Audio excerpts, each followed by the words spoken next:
Hey there, today I'm going to be showing you how to paint a simple checkered freehand on your models.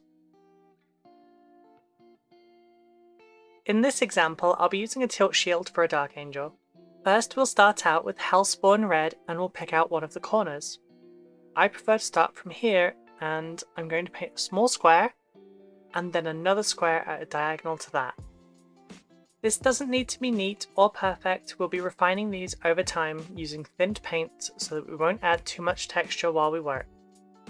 This is essentially an exercise in correction. The neater and more accurate you are, the less you need to correct. However, you can get through this process even as a beginner. Just be patient and take your time with thin paint. If you're enjoying this tutorial, consider dropping a like and subscribing.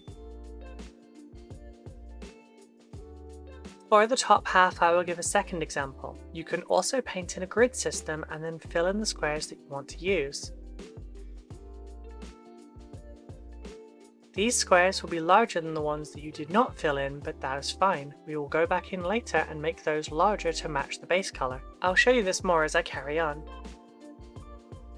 Now that our basic red pattern has been blocked out, we're going to start cleaning them up using our base coat colour, Doom Death Black. I'm using the length of my brush to make roughly straight lines. This is a nice clean way of doing this if you're scared about making wobbly lines. Although, at this scale, it's much easier to keep straight lines than it is with a larger pattern. We're going to expand out the black squares in our pattern until they are roughly even with the red squares. And then we'll go back to our red, and we will clean up the pattern once again. Not all of these are the same size, and this is fine. You can spend as much time or as little time refining this as you like.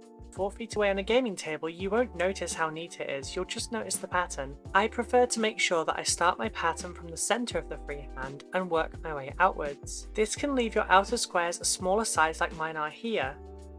As mine are for a tabletop standard, I don't mind this. If you would like them more evenly spaced, I advise first separating it into quarters and then marking out your remaining squares evenly. We're going to paint black lines diagonally between the red squares to separate them and to remove the curvature from between them, before we reapply the red to neaten our corners once again. You can rotate the model however is most comfortable for you and to help you get the correct corner angles. Remember that pulling the brush towards you will result in a straighter and neater line as it's a more natural motion of your hand. We don't need to keep it at the same angle while we're working.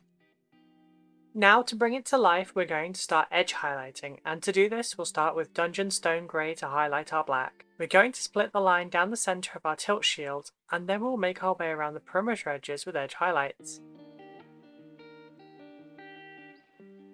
It might be tempting to edge highlight around the work that we've just done for the freehand, however this would not look normal unless we were trying to make it look 3D.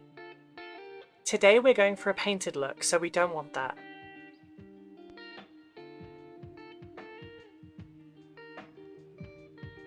Next we'll be using Fanatic Orange to edge highlight around the reds. Again, only around the outsides.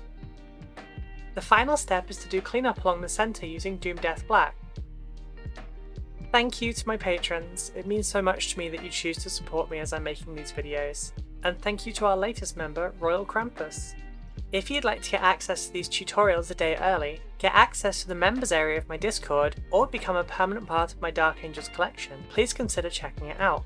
The first tier starts at just £3 and is cheaper than Twitch. Thank you all for watching. Please don't forget to like, subscribe and comment what you'd like to see next. Until next time, remember that the magic that you're looking for is in the work that you're avoiding.